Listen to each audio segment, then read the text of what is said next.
You just bought your tickets to Universal. You're excited. It's your first time. But what do you bring for a day in the parks? These are the top 5 things we think you should pack for a day at Universal. Top 5? 1 to 5? 1 to 5. 5 to 1. Just 5 things. 5 things. 5 things you need to pack with you. Number 1. Number 1, you need a bag to put your stuff in. A fanny pack is the go-to.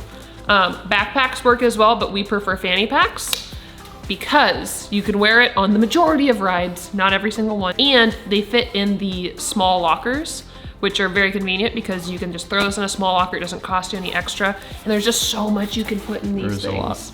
There are certain rides that you can't wear fanny packs on. Rip Ride, Hulk, Velocicoaster, that you have to stow all your stuff in the locker. But rides like Hagrid's, Gringotts, or Forbidden Journey, you can absolutely wear the 3-prong fanny pack. And it's stylish. Don't let anyone tell you otherwise. Fanny packs look good. Oh yeah. Oh yeah. Number 2, a lanyard. A lanyard.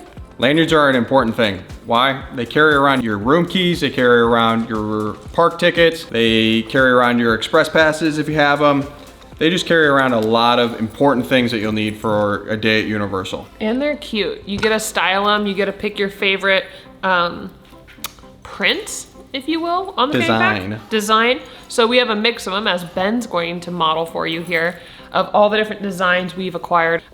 We have a number and we pick them and we wear them to match our outfits, generally speaking, or just our favorite lanyards that we have.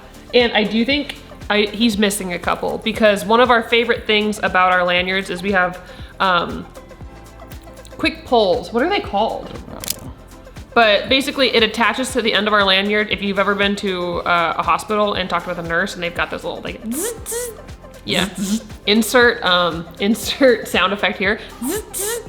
So then that way when they're scanning your card for like your room key, for your express pass. For express pass, you don't have to get up in people's grill and go, oh, here you go. You just go, zzz, zzz.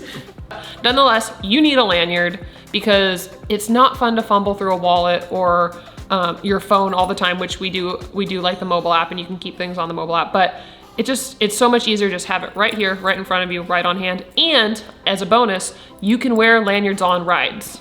Tuck it in your shirt, extra support, throw it in the sports bra, but tuck it on in and you can ride all of those rides, no problem at all. It might set off the metal detectors, who knows, but they'll know, hey, that's on your lanyard, you're good to go, you're set and fine. Yep. Check out all the lanyards they sell at the stores, and even maybe to save a couple bucks before you go, pick a lanyard or two out online and have them sent to yourself, because they're a little bit cheaper if you buy them ahead of time. They're about $15 in the parks. Number 3. 3.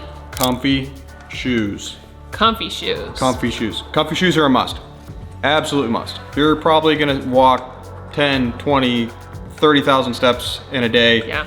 And your feet are gonna take a beating. Yeah. So having comfy shoes and comfy socks that you're comfortable putting those miles on is super, super important. And you know, people will go to the store and they'll buy a set of shoes before they go.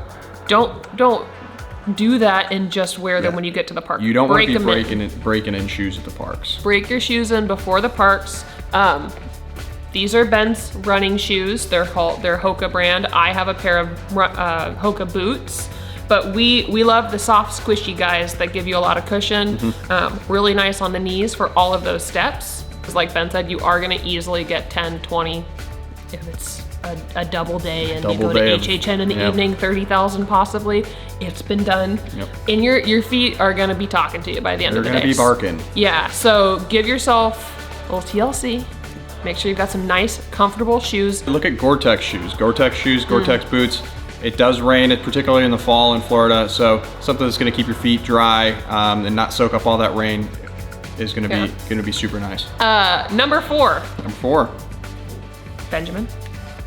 Power banks, or the power cores or whatever. Phone chargers with power banks. Number 4. Extra phone energy. Extra phone juice. Yes. You're gonna be on your phone for the app, you're gonna be on your phone taking pictures, you're gonna be on your phone texting people. That's how you capture memories. So your phone is definitely gonna be one of those things that drains throughout the day.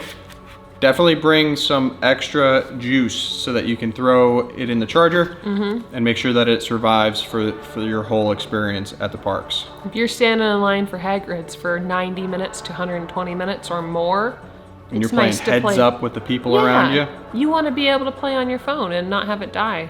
Now, between the two of us, we really only bring one power bank into the park a day, and somebody uses it more than the other.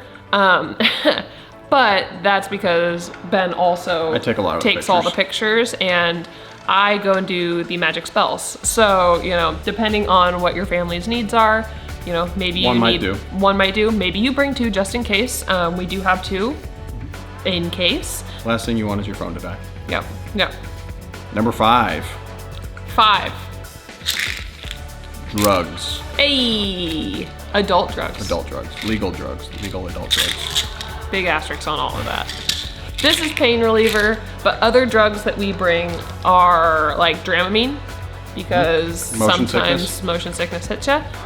Doesn't bug me, bugs Ben, but I might get a caffeine headache and need a little bit of pain reliever later on. Pack, you know, the necessities as far as things to get you through your day. If you have allergies, if you need pain reliever, if you get motion sick. If you want to crush 8 butter beers with me and get a tummy ache and go ride Harry Potter. Maybe a little bit of Tums or Imodium for that. Whatever needed. Imodium. It's always good to be prepared. So bring your drugs, bring what's needed. I think it's helped make our trips as good as it can be. It's one of those like things that I don't think people look forward to be like, I need to make sure I pack this, but it's good to have.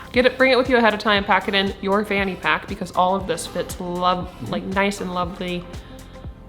It's great, it'll fit in there. So that wraps up our top 5. Couple of bonus tips if you watched the video up to this point. If you stayed all the way, we got a couple of bonus tips for you. Travel-sized hand sanitizer. Hand sanitizer.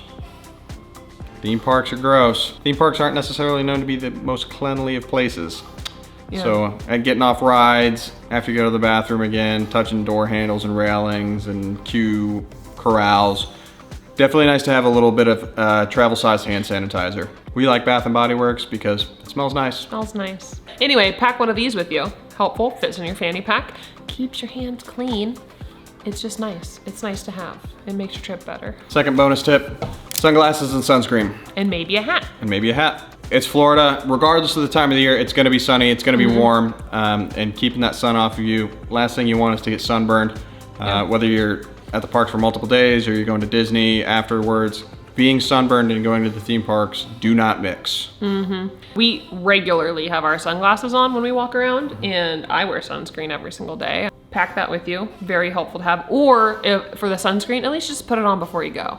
Maybe you don't need it for the whole day in the park. Put it on before you go, so that way you don't need to worry about getting sunburnt while you're walking around. If you got something out of this video, don't forget to like, share, and subscribe. See our other videos for reviews of Mythos and where to eat in the parks. Thanks for watching. Bye. Which one's your favorite lanyard? I don't know. The VIP one, because they leave you alone.